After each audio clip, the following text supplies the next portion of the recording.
Assalamualaikum warahmatullahi wabarakatuh. Bismillahirrahmanirrahim. Alhamdulillahilladzi a'azzana bil Islam wa akramana bil iman wa faddalana bil Qur'an.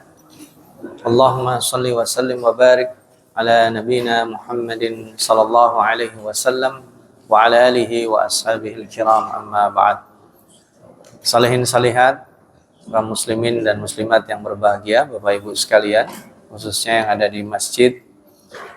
Alhamdulillah, pagi hari ini kita kembali diberi peluang oleh Allah untuk mengisi hari kita, untuk mencoba berusaha lebih baik dari hari sebelumnya. Mudah-mudahan peluang kebaikan yang Allah bukakan untuk kita bisa kita manfaatkan dan nanti menjadi saksi baik kita di hadapan Allah Subhanahu wa taala. Amin Allahumma. Baik Bapak Ibu sekalian, insyaallah pagi ini kita akan melanjutkan halaqah tadabbur kita yang ke-461. Kita membaca dan menadabburi ayat 22 hingga 31 surat Az-Zumar.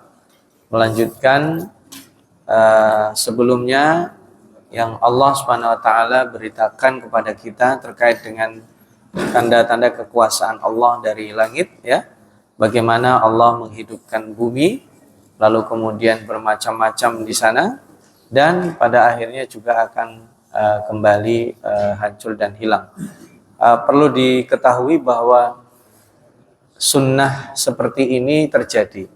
Jadi kehancuran itu menjadi sunnatullah untuk selain dirinya.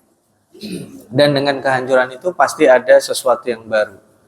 Makanya dulu dikabarkan di dalam Al-Quran, ya, bumi dan langit itu kanata ratqa. Bumi dan langit itu dulu satu, kemudian meledak, hancur. Nah, dari hancur itu jadilah bumi. Ya, demikian juga dalam peristiwa kematian kita. Kalau orang mati berarti dia masuk kehidupan baru. Jadi setiap kehancuran ada yang baru. Hari kiamat kehancuran seluruh dunia, lalu menjadi alam yang baru lagi, tapi setelah itu tidak ada kehancuran. Jadi sunnatullah, setiap yang disebut hancur, hutama, maka akan ada yang baru. Maka kata al-fajru itu disebut salah satunya, turunan katanya adalah ledakan, meledak, pecah, karena pagi itu memecah kegelapan malam menjadi sesuatu yang baru. Jadi ini yang membuat kita optimis. Jadi sesuatu yang hilang, yang musnah dari kita, maka Allah akan sediakan yang baru. Itu kaidahnya begitu. Jadi misalnya kita kehilangan sesuatu, langsung ingat ini, insya Allah kita akan segera move on. Ini yang pertama. Yang kedua, kita akan diminta ingat yang masih ada. Karena yang masih ada Allah berikan itu lebih banyak. Dan setiap sesuatu yang Allah putar itu nanti terkait dengan tanda-tanda kekuasaan Allah itu siapa yang bisa baca. Nah, ini Allah sebutkan di ayat 22, yaitu orang-orang yang dilapangkan dadanya. A'udzu billahi minasyaitonir rajim. Afaman syarahallahu sadrahu lil Islam fahuwa ala nurin min rabbih fawailun lil qasiyati qulubuhum min dzikrillah ulaika fi dhalalin mubin. Maka apakah orang-orang yang dibukakan hatinya oleh Allah itu untuk menerima agama Islam lalu dia mendapat cahaya dari Tuhannya sama dengan orang yang hatinya membatu? Maka celakalah mereka yang hatinya telah membatu untuk mengingat Allah. Mereka itu dalam kesesatan yang nyata. Masya Allah. Ini ayat ini menjadi pembuka pertemuan kita. Pentingnya menjaga qalbu atau sadr, dada. Dada ini umum. Tapi yang dimaksud dada adalah sesuatu yang dibalik dada, yaitu qalbu. Penting sekali. Karena itu adalah tanda kehidupan kita. Orang yang jantungnya berhenti, mati dia. Orang yang tidak punya hati, matilah dia. Ya kan? Orang kalau tidak punya hati, dia tega, ya. Dia nggak punya kepekaan. itu dia disebut dengan qasiyah. Qasiyah itu kerasnya batu itu disebut dalam Al-Quran qasiyah. Kerasnya batu. Tetapi kerasnya batu itu bisa hancur. Ibnu Hajar Al-Asqalani membuktikan. Ya, itu kan namanya sendiri Ibnu Hajar. Ya, dia dijuluki Ibnu Hajar karena dia itu divonis bodoh sama guru-gurunya waktu kecil ya. Ibaratnya sekolah dipulangin dan kemudian beliau ini bersedih.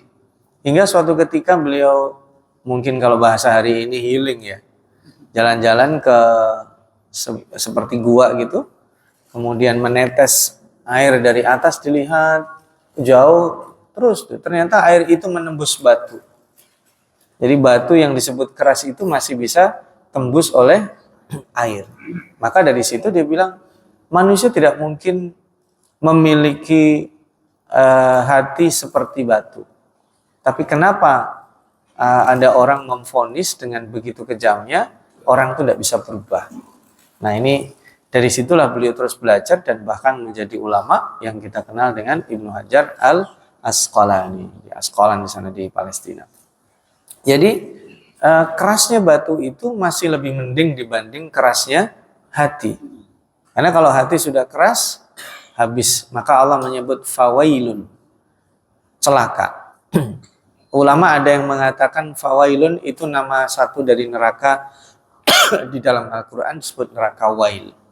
Ya, ada yang menafsirkan demikian. Ya, jadi orang yang dilapangkan dadanya oleh Allah Subhanahu Wa Taala, maka dia ala nurim birabbih, bercahaya. Pernah sahabat suatu ketika, sahabat Khabbab bin Adi, ketika beliau mau disalib, beliau ditanya sama Abu Sufyan, ada apa yang kamu pengen request apa sebelum kamu mati? Oh, saya mau sholat 2 rakaat. Habis itu dia sholat 2 rakaat. Sholatnya agak lama, tapi kemudian dia selesai sholat, dibilang, ini adalah sholat yang paling indah dalam hidup. Ketika dia sholat, dia nggak mikir dunia. Karena dia sudah mau tahu itu sholat terakhir dia kan. Habis itu mau mati kan. Nggak mikir-mikir. Nah kita kalau bisa sholat kayak gitu itu indah. Ini kayaknya susah ya. Tadi saya sholat aja, habis ini saya ngajar. Jadi kepikiran, kita sholat tuh banyak pikirannya. Ya. Apalagi sholat dalam keadaan lapar. Sholat dalam keadaan ngantuk. Sholat dalam keadaan marah. Sholat dalam keadaan banyak yang harus dia kerjakan. Itu hidup kita memang begitu. Kita nggak bisa kemudian bisa langsung switch. Karena itulah latihan yang paling bagus sholat malam. Saat kita ngeblank, bangun tidur ngeblank, sholat itu paling bagus karena udah kayak orang mati. Makanya sahabat Khabbab bin Adi itu kemudian mengatakan, kalau bukan karena aku takut dianggap pengecut, pasti aku akan berlama-lama dalam sholatku. Ya, karena dia udah tahu itu sholat terakhirnya. Indah sekali. Nah, sahabat Khabbab bin Adi itu mengajarkan kepada kita keindahan. Setelah itu beliau itu sebelumnya ya, sebelum sholat dibilang, bagaimana kalau seandainya posisimu itu ditukar sama Muhammad? Kata Abu Sufyan waktu itu masih belum muslim. Marah Khabbab bin Adi. Demi Allah, aku tidak rela kalau ada satu duri melukai Rasulullah SAW. Dan hari itu kemudian keluar perkataan yang ditulis dalam sejarah. Abu Sufyan mengatakan apa? Belum pernah aku melihat ada seseorang dicintai oleh orang lainnya melebihi Muhammad dicintai oleh para sahabatnya. Masya Allah. Jadi kecintaan para sahabat kepada Nabi Muhammad, kemudian kelapangan dadanya ketika beribadah, dia akan membuatnya bercahaya. Betul, Khabbab bin Adi itu selesai dia digantung habis, tapi namanya kekal. Bahkan mungkin kita kehilangan kisah beliau selain itu. Karena itu dia mencatat akhir hidupnya dengan cahaya. Bapak Ibu nanti bisa tanya Google ya. bagaimana meninggalnya Umar Mukhtar, ya. Bagaimana kalau itu yang jauh-jauh yang di dekat kita ya, Jenderal Sudirman. Jenderal Sudirman itu masih muda.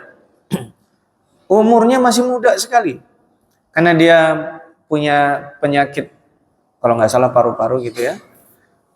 Memimpin peperangan tapi ditandu. Kalau dipikir-pikir emang nggak ada orang sehat. Emang nggak ada orang sehat. Ya. Tapi sesuatu yang dia miliki tidak dimiliki orang. Kita cek lagi coba di tahun 2004 ya, sebelum itu ada namanya Syekh Ahmad Yasin. Syekh Ahmad Yasin ini di Palestina dia lumpuh dari sejak usia belasan tahun karena main-main sama temennya, ya jatuh, kemudian lumpuh dan tidak pernah dia menceritakan pada siapapun siapa temennya itu, ya sampai ketika meninggalnya baru ketahuan.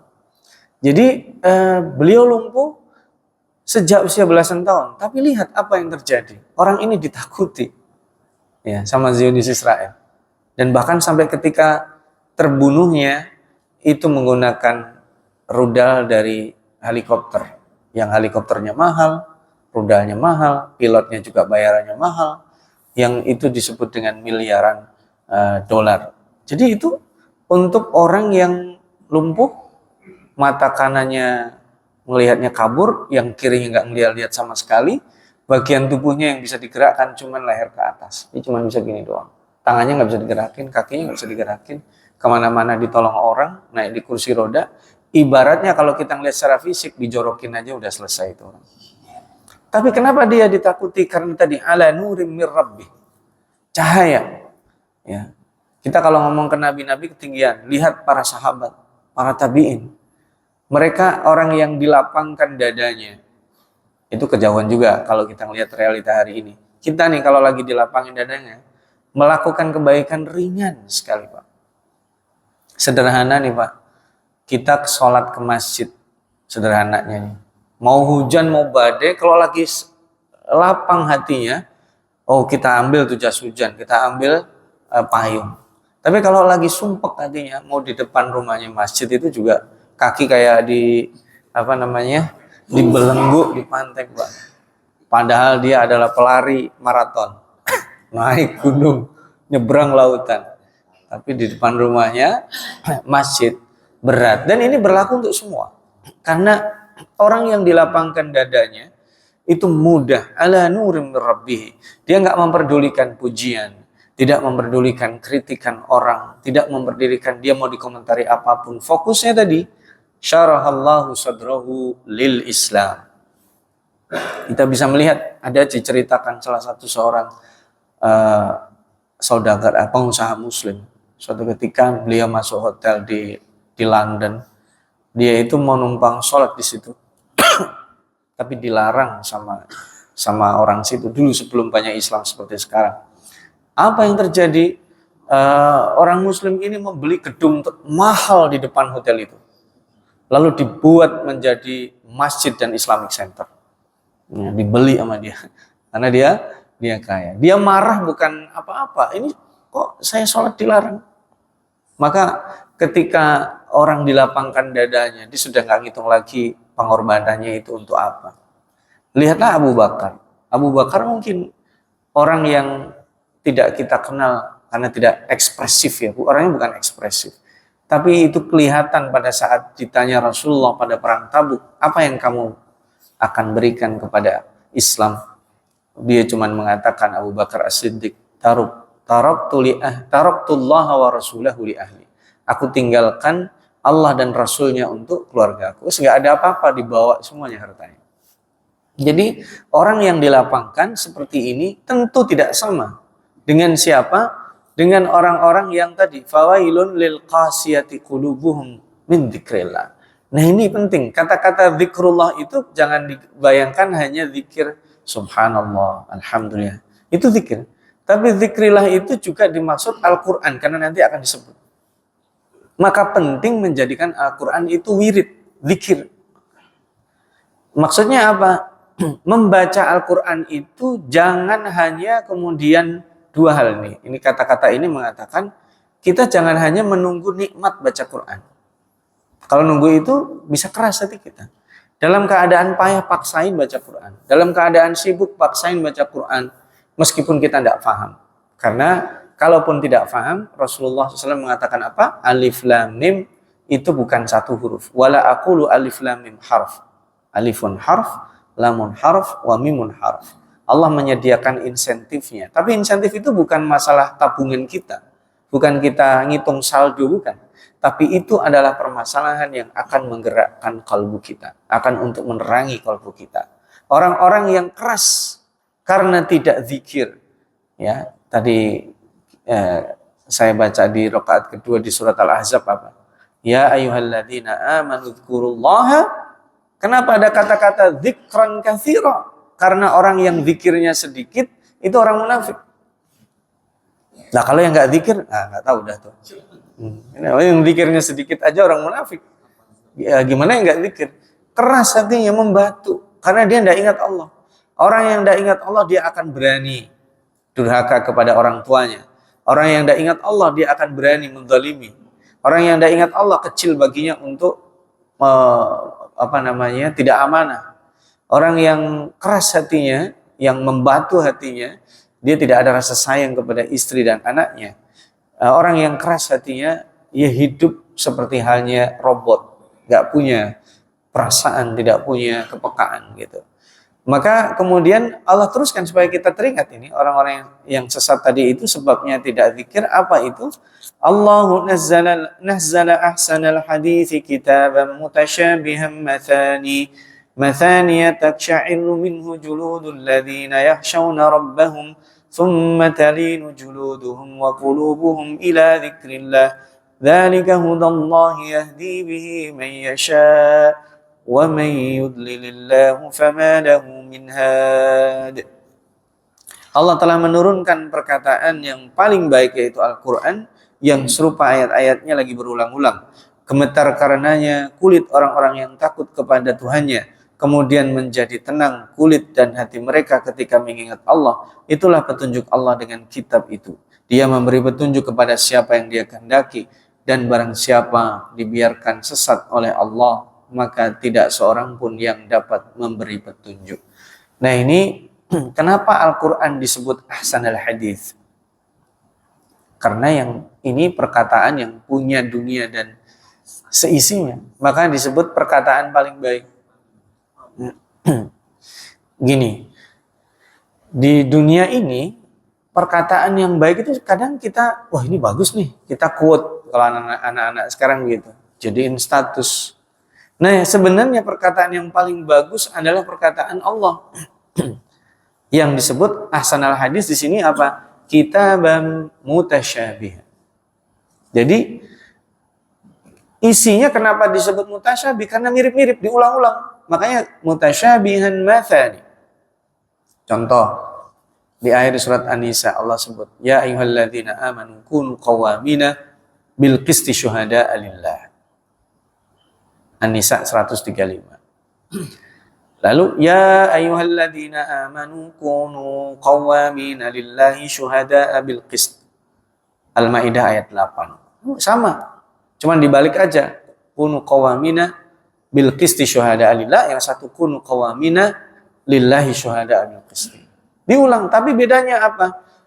Wahai orang yang beriman, selalu jadilah orang yang menegakkan keadilan. Jadi keadilan itu penting. Kemana-mana kita harus adil. Diulang 2 kali. An-Nisa 135, Al-Maidah ayat 8. Tapi bedanya apa?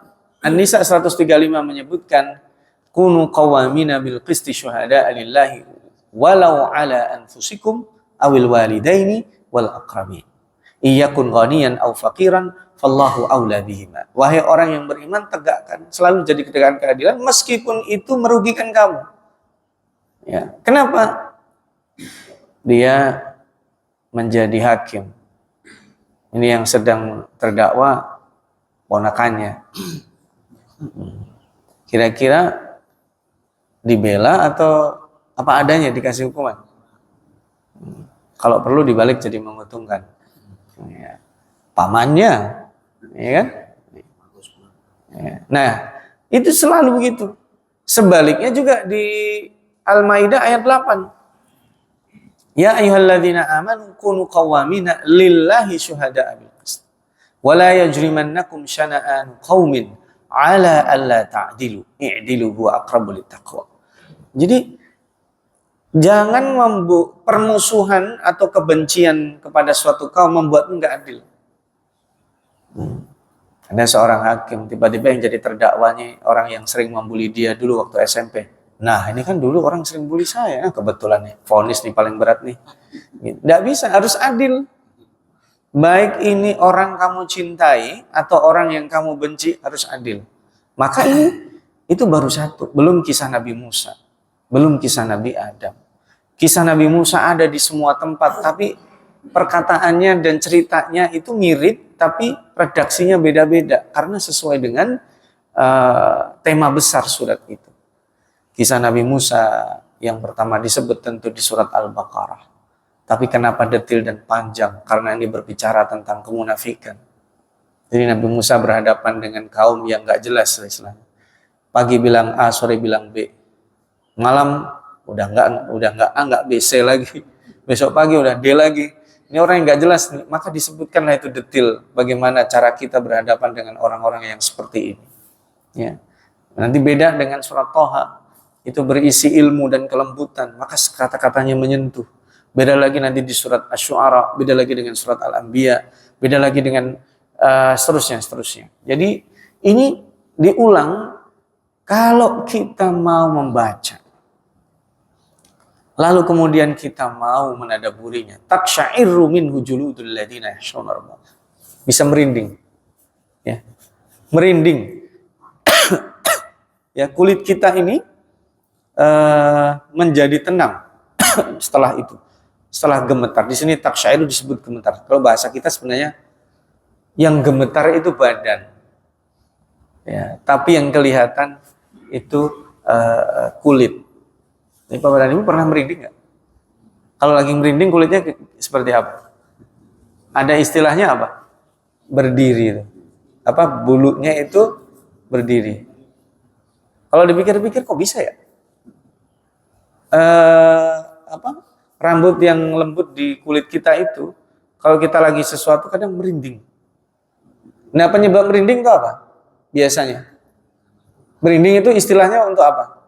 Takut. Orang kalau takut ngeri berarti yang dibayangkan itu apa? Yang tadi cerita tentang fawailun lil qasiyati qulubuhum min dzikrillah. Disebut ulaika fi dhalalim mubin. Orang yang sesat ngebayangin. Kita mati total nih, total mati. Enggak ada apa-apa, gelap gulita. Takut pasti orang. Merinding. Ya. Nah, kita merindingnya bukan karena takut kepada orang. Ini karena dibacakan Al-Quran kita takut. Yang kita takutkan apa? Kita udah dikasih petunjuk, udah dikasih jalan. Enggak kita pakai. Itu ibaratnya takut apa? Takut dimarahi sama yang ngasih petunjuk.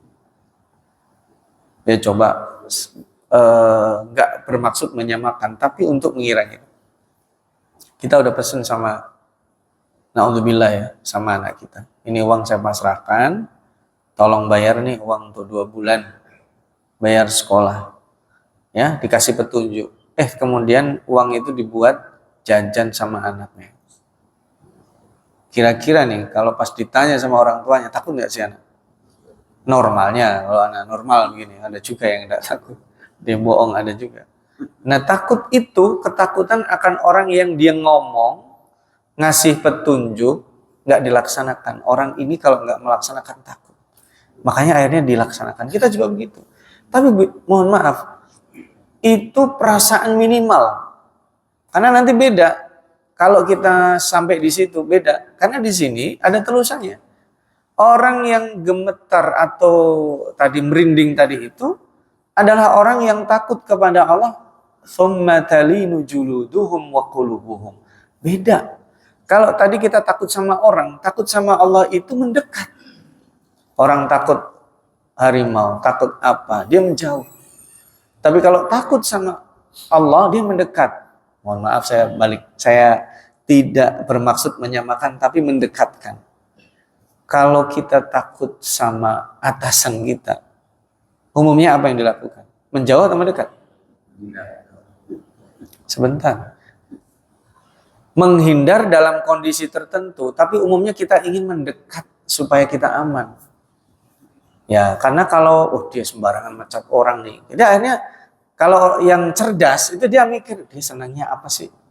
Supaya saya disenengin dia apa sih? Gitu. Ini mohon maaf saya bicara umum ya. Saya tidak bicara tentang orang menjilat dan sebagainya, itu kultur tidak baik. Jadi yang berkuasa ini kalau sudah berkesan sama orang, dia akan membuat nyaman. Begitu dia ngeklik tahu, dia mah gampang. Ajak aja makan bakso selesai. Misalnya. Dia tahu kuncinya. Akibat apa? Karena dia tenang tahu kuncinya, dia nyaman. Padahal orang takut. Yang tadi sudah disebut ulaika fi dhalalim mubin itu. Nah, sekali lagi mohon maaf, ini perumpamaan saja. Karena Allah tentu tidak seperti itu. Maka kita ketika membaca Al-Quran tenang. Dan disebut apa? Dzalika hudallah yahdi bihi may yasha wa may yudlilillahu fama lahu min had. Jadi orang ini dia akan mendapat petunjuk, enak hidupnya. Tadi kalau nurun min rabbi, kemana-mana itu enak dia, mudah dikasih petunjuk. Saat mungkin orang lain bingung, anak saya mau sekolah kemana? Bismillah, anak saya sekolah ke sini. Bisa jadi itu bukan sekolah terbaik yang ada di kota itu, tapi tepat untuk anak kamu. Ya. Dia kepikiran anaknya ini siapa nih, jodohnya belum datang. Oh, dikasih petunjuk. Bisa jadi juga bukan lelaki terbaik yang ada di kota itu, tapi itu tepat untuk anakmu. Ya. Ya, bisa jadi dia ketika berhenti bekerja suatu pekerjaan, dia nggak bekerja kemudian mendapat pekerjaan kok kayaknya gitu lebih berkurang gitu dari yang sebelumnya. Bisa jadi itu yang terbaik. Jadi Allah kasih petunjuk, apapun nama petunjuk itu, baik untuk kehidupan dunia maupun akhirat. Ya, mudah untuk sholat malam, mudah untuk sedekah. Ini sekarang nih, mudah untuk kurban. Ya. Kurban itu kalau dihitung-hitung lumayan berat. Tapi kalau kita dimudahkan dan kita niat, Allah akan kasih kemudahan. Berkurban itu tidak karena gengsi ya. Ya, berkurban itu tidak karena apapun, tapi karena kita memang ingin spiritnya mendekat dengan itu. Makanya berkurban bukan dengan sesuatu yang gampang kita keluarin. Ya kalau kita terbiasa ngeluarin untuk sedekah lalu kita keluarin lagi, ya biasa. Nggak ada effort. Yang disebut kurban itu memberi yang terbaik, ya pasti berat. Kita melepas sesuatu yang sebenarnya kita tahan. Itu berkurban namanya. Dia korban waktu. Harusnya istirahat, dia nggak istirahat. Nah, itu disebut kurban. Ya. Dia memberi saat dia menahan. Itu kurban. Makanya pasti berat. Ya kayak Nabi Ibrahim, kan spiritnya begitu. Nah, maka Allah akan mudahkan itu. Afaman yattaqi biwajhihi su'al 'adzabi yaumal qiyamah wa qila lidh-dhalimina dzuqu ma kuntum taksibun. Ini lanjutannya ya. Maka apakah orang-orang yang melindungi wajahnya menghindari azab yang buruk pada hari kiamat sama dengan orang mukmin yang tidak kena azab, dan dikatakan kepada orang-orang zalim, merasakan olehmu balasan apa yang telah kamu kerjakan. Ini saya baca di beberapa buku tafsir, menarik Bapak ya. Kenapa disebut melindungi wajah? Nah ini luar biasa ini. Al-Quran detail sekali, saya baca tadi barusan. Saya kemarin sudah baca Ibnu Katsir, tadi iseng-iseng saya buka pada sholat tadi. Saya baca tafsir Qurtubi. Masya Allah. Beliau menyebutkan bahwa wajah itu adalah paling utama manusia. Bagian paling utama manusia. Dan disebutkan nanti di hari kiamat orang yang masuk neraka itu tangannya diikat. Sehingga ibarat orang dijorokin, kalau orang dijorokin yang biasa buat nahan tangan, kalau tangan nggak ada itu apa? Yang kena pertama kali. Oh, ibaratnya orang nyungsep, mohon maaf. Orang nyungsep itu yang pertama nyungsep apanya? Wajahnya. Maka istilah nyungsep kan? Kalau istilah nyungsep itu digunakan untuk menggambarkan apa? Kejatuhan apa?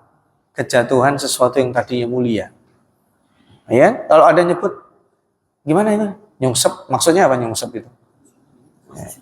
Posisinya itu parah gitu ya. Jatuhnya itu bukan sekedar jatuh. Ya, meskipun dalam bahasa Jawa itu jatuh luar biasa itu. Saya belum pernah menemukan bahasa yang menggambarkan jatuh sedetil bahasa Jawa. Itu jatuh, bahasa Jawa itu jatuh, perkataan bahasa jatuh itu beda-beda. Jatuh ke belakang, kecengkang, ya, gitu ibaratnya. Jatuhnya miring beda lagi, jatuh kepleset beda lagi. Jadi ini nyungsep. Ya. Nah, wajah itu adalah bagian paling mulia. Makanya ada orang cari muka, loh kok cari muka maksudnya apa? Ada ibarat cari muka apa? Itu kan istilah bahasa kita ya. Carmuk, cari muka. Lah muka kok dicari udah punya. Nah, itu untuk mencari, meninggikan dia. Jadi menaikkan derajatnya. Jadi wajah itu juga yang kita usap pada saat wudhu. Karena ini yang paling mulia. Pernah ada orang bertanya, mohon maaf, itu yang kentut bagian belakang kenapa yang diusap wajahnya? Nah, meskipun tidak selalu, ini hikmahnya. Orang kalau, mohon maaf, kentut ketahuan, apa yang terjadi? Malu dia. Nah, kalau tadi cari muka, kalau di situ tidak punya muka. Padahal ada mukanya. Jadi bingung dia mau gimana, merah ini. Nah, maka diusap itu, ini disebut hikmah ya. Hikmah itu tidak selalu, ini ijtihadi sifatnya. Dia untuk menenangkan. Jadi membasuh mukanya. Karena dia juga itu bagian mulia, dia akan taruh paling bawah menghadap Tuhannya.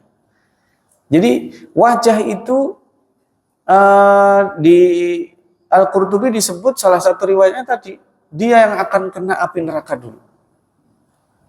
Ya, yang tadi tangan diikat itu juga terjadi di Indonesia ya, atau di mana-mana ya. Kalau menangkap penjahat itu yang diikat apa ya? Tangan kan?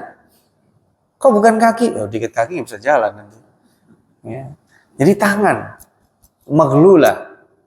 Dan wajahnya biasanya, wajahnya itu menjadi,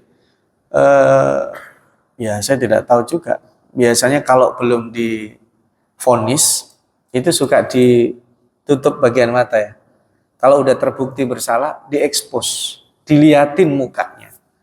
Dan itu saya baca di beberapa tafsir, ungkapan wajah itu subhanallah. Makanya ada juga beramal itu apa? Ibtigha wajhillah.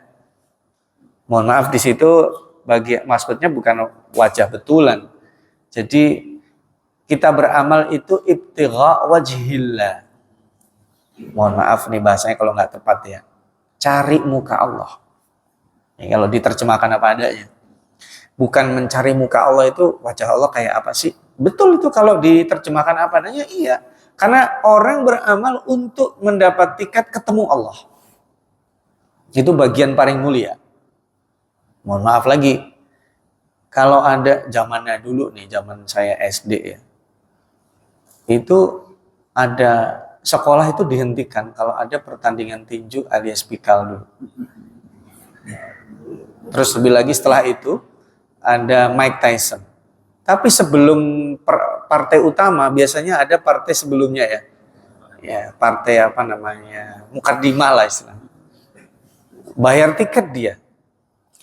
Tapi kalau udah yang ditunggu-tunggu datang, wow, seneng dia. Padahal Mike Tyson kalau tanding itu nggak nyampe 1 menit kan, bat habis. Dia kalau cuma nonton begitu doang rugi orang. Nah, makanya ada yang mengatakan lebih bagus Muhammad Ali, karena Muhammad Ali dia berseni. Jadi yang itu betul-betul nonton. Oke, kita kembali. Jadi ngelihat itu yang paling ditunggu. Manusia begitu. Mohon maaf lagi meskipun kita nggak setuju ya sebagian. Nggak selalu konser itu buruk ya. Konser ini besar. Yang ditunggu siapa nih? Pengen melihat langsung. Gitu. Padahal ada rekamannya, dia bisa lihat. Kenapa harus beli datang langsung? Karena itu ada kepuasan. Makanya ada istilah dipakai ibtigha wajhillah. Melihat Allah itu kelimak dari nikmat penduduk surga.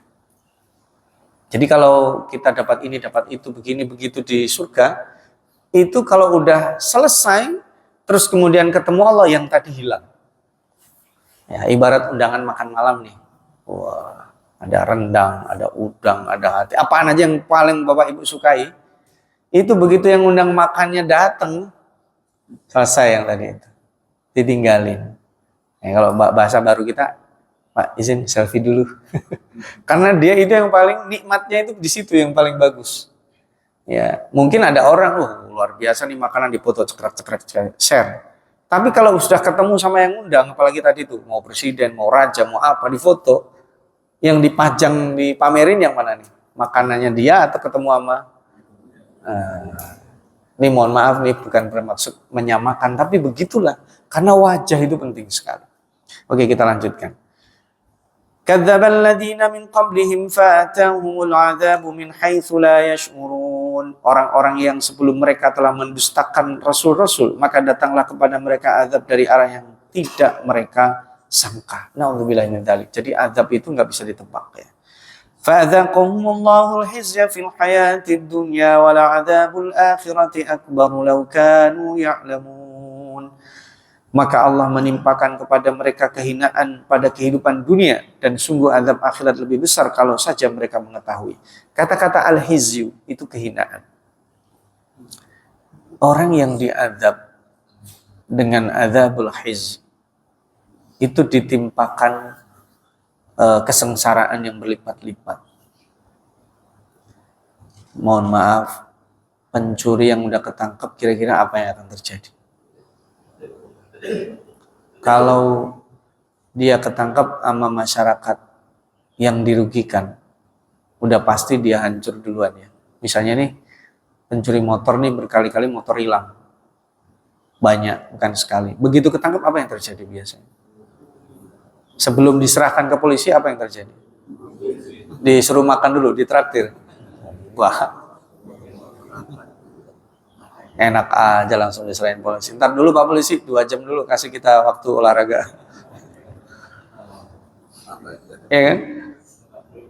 Dia dihinakan secara fisik dan secara mental. Karena azab itu menyakitkan, sebenarnya disebut adzabun alim. Yang paling menyakitkan sebenarnya bukan fisik. Fisik itu sakitnya bisa sembuh. Tapi kalau yang tersakiti hati itu berat. Ya maka ada ungkapan begini. Kalau seorang perempuan ditanya, apakah ada rasa sakit melebihi melahirkan seseorang? Melahirkan anak? Ada yang lebih sakit nggak? Ibu akan menjawab, ada. Saat dikata-katain anaknya itu lebih sakit sama bagi seorang ibu daripada dia melahirkan. Saat melahirkan, dia sakit fisiknya, habis itu senang anaknya sehat. Tapi saat dikata-katain anak kandungnya, jangankan dikata-katain, gitu aja, itu udah sakit. Karena lebih menyakitkan durhakanya anak dari saat dia keluar dari rahimnya. Ustadz kayak tahu aja, coba tanya lah istrinya.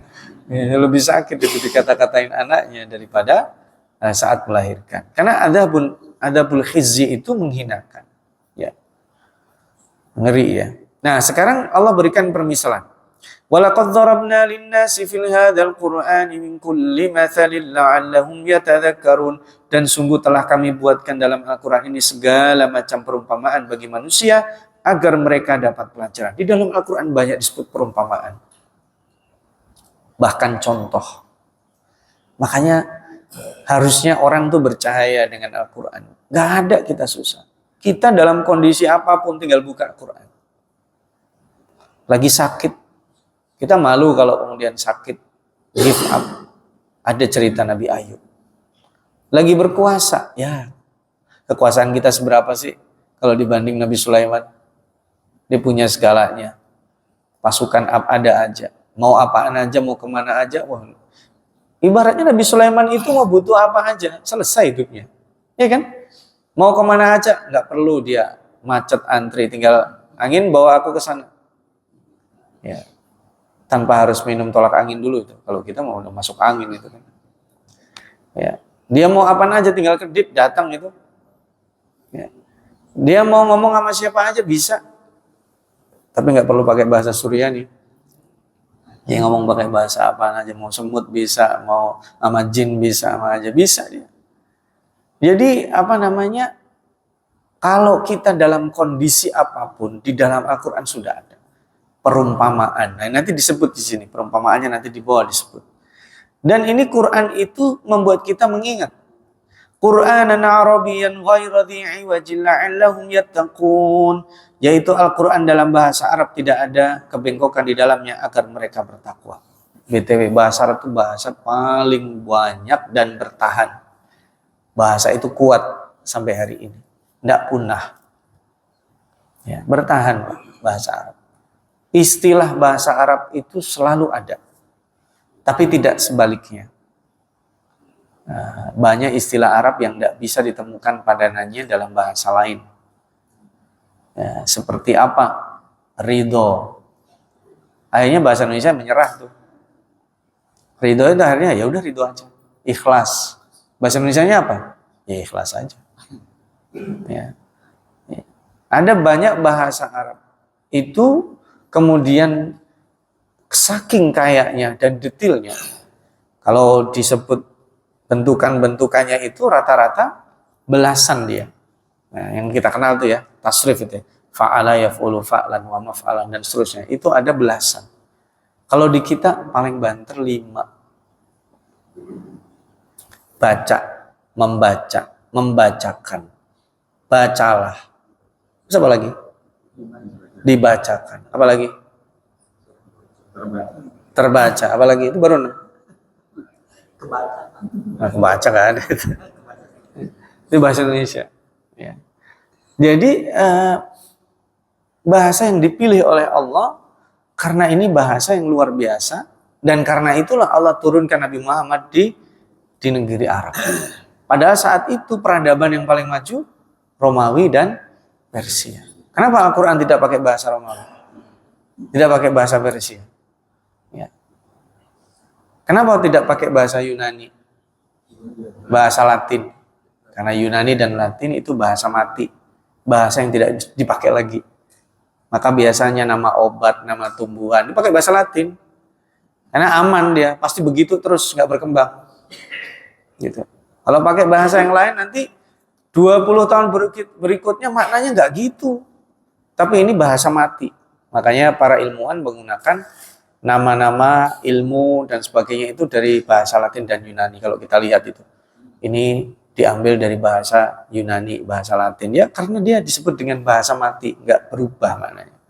Tapi Al-Quran ini dia dipahami orang dulu sama orang sekarang, nggak perlu pakai penjelasan. Tahu semua. Saya nggak tahu, berarti kita nggak paham bahasa Arab.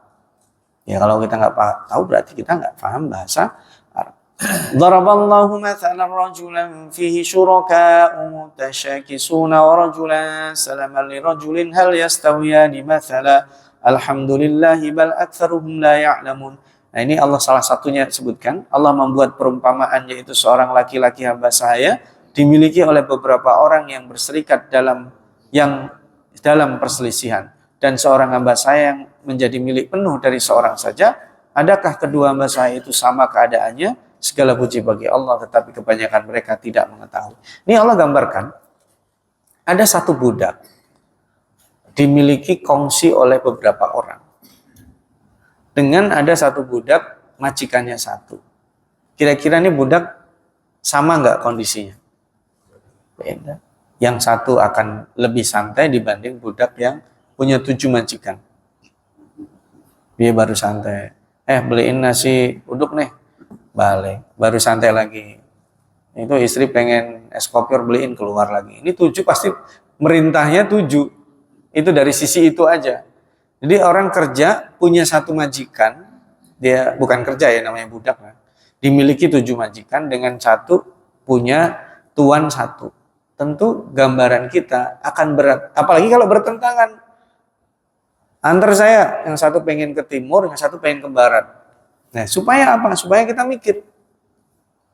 Kita kalau beribadah kepada Allah, ya kepada Allah aja. Ibaratnya budak punya 1 majikan. Ini tafsirannya banyak ya, kurang lebih perumpamaan singkatnya seperti itu. Innaka mayyitun wa innahum mayyitun thumma innakum yawmal qiyamati inda rabbikum takhtasimun. Ini kelanjutannya Saya bacakan dulu. Sesungguhnya engkau Nabi Muhammad akan mati dan mereka akan mati. Kemudian sesungguhnya kamu pada hari kiamat akan berbantah-bantahan di hadapan Tuhanmu. Ini begini. Ini sebagai sindiran bagi orang-orang musyrik yang punya sembahan, punya pujaan dan sebagainya selain Allah. Mereka akan mati, tapi kamu juga akan mati wahai Nabi Muhammad. Jadi orang benar, orang nggak benar pasti mati.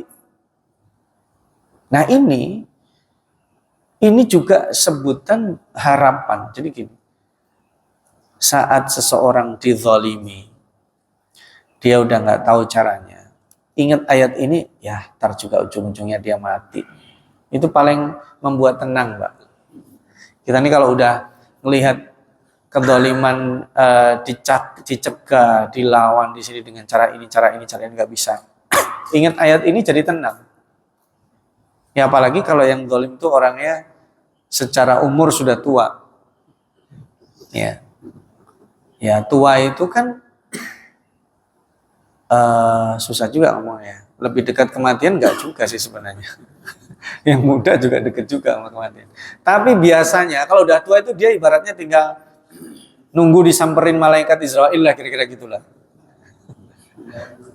Itu kalau itu lebih sulit. Sekarang pensiun. Mohon maaf. Ini juga ada di tempat-tempat bekerja itu, nanti saya nambah sedikit ya.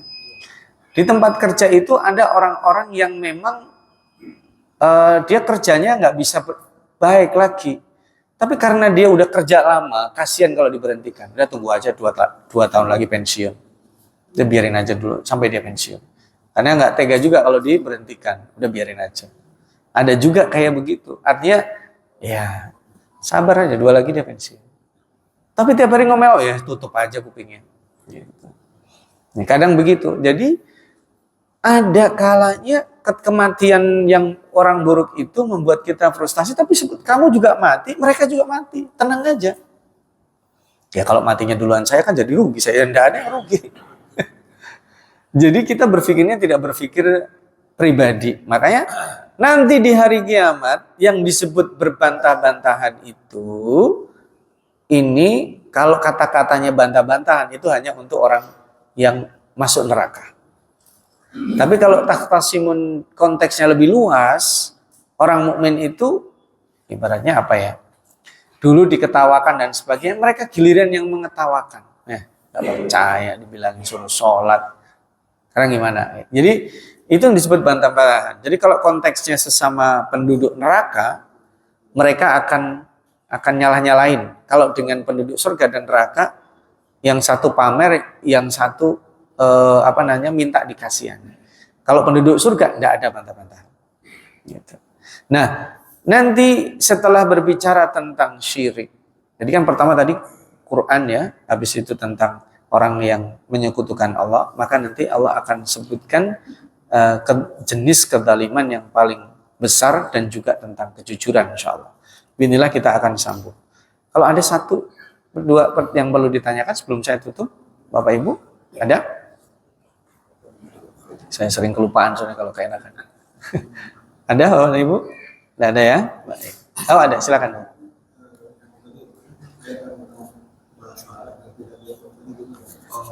Iya. Bahasa Arab yang tidak bengkok. Jadi bahasa Arab itu diungkapkannya jelas pada masing-masing posisinya. Karena nanti kalau kita sebutkan ada yang disebut makna mustarak. Makna mustarak itu katanya sama, tapi kalau diletakkan ke siapa artinya beda. Nasullaha fanasiyahu. Sama-sama mereka lupa maka Allah melupakan mereka. Itu artinya beda. Sama dengan tadi yang saya baca, huwallazi yusalli 'alaikum wa malaikatuhu liyukhrijakum minadh-dhulumati ilan nur. Allah yusalli, malaikat yusalli. Ada lebih lagi di surat Al-Ahzab lagi. Tadi surat Al-Ahzab ada lagi. Innallaha wa malaikatuhu yusalluna 'alan nabi. Lalu orang beriman disuruh bersalawat. Itu maknanya beda-beda, detil. Itu makna mustarak. Dia nggak bisa pinjem dong salawatnya Allah saya pakai, nggak bisa. Kamu ini posisinya salawat kaum beriman. Jadi dia diposisikan. Kemudian ada selain itu makna yang banyak artinya satu. Kalau bahasa kita disebut sinonim. Gitu. Jadi di sini disebut kayak tadi takut. Di ayat ini disebut yahsyauna. Di ayat lain ada yakhafuna. Nah, nanti ada lain disebut wajilat. Ini artinya takut semuanya. Tapi posisinya beda-beda. Karena di sini al-khasyah menghadirkan ketenangan. Kalau rasa takut itu biasanya nggak menghadirkan ketenangan. Tapi kalau khasyah, kita takut tapi tenang. Khusyuk itu beda lagi. Khasyah itu paling tinggi dia. Innama yakhsyallaha min ibadihil ulama. Jadi bahasa Arab itu dipilih oleh Allah, dan bahkan Umar bin Khattab itu menyebut bahasa Arab termasuk agama. Maka pelajarilah. Cuman kita kayaknya udah tua lah, itu anak saya aja deh kayaknya. Kadang kita begitu aja. Atau kadang kita bilang begini, udah Ustadz aja yang ngomong, nanti ceritain ke kita gitu. Jadi sebenarnya bahasa Arab itu standarnya Al-Quran. Nah itu makanya tidak disebut biko. Kalau kita ingin belajar bahasa Arab mudah, baca Quran, pelajari Quran, itu insya Allah bisa bahasa Arab. Bahkan ada seorang alim itu, dia seumur hidupnya dia nggak ngomong selain Quran. Jadi kalau ditanya apa, dia jawabnya pakai Quran. Itu ada. Nanti Bapak cari itu, bisa itu, siapa dia, bagaimana itu. Ditanya jawabnya Quran. Karena itu bahasa Arab standarnya Al-Quran.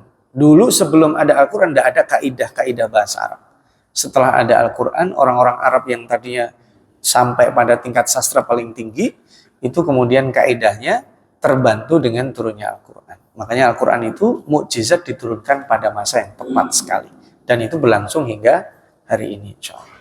Sementara itu keterangannya, mudah-mudahan kita dijadikan mudah terbuka seperti dalam ayat 22 tadi. Lapang dada kita dilapangkan oleh Allah, sehingga kita bisa punya kepekaan, termasuk mendoakan dan memberi bantuan pada saudara-saudara kita yang terdampak bencana, juga termasuk yang terdalimi di negeri Syam dan Palestina. Kita cukupkan, kita tutup dengan doa kafaratul majlis. Subhanakallahumma wa bihamdika asyhadu an la ilaha illa anta astaghfiruka wa atubu ilaik. Wassalamualaikum warahmatullahi wabarakatuh.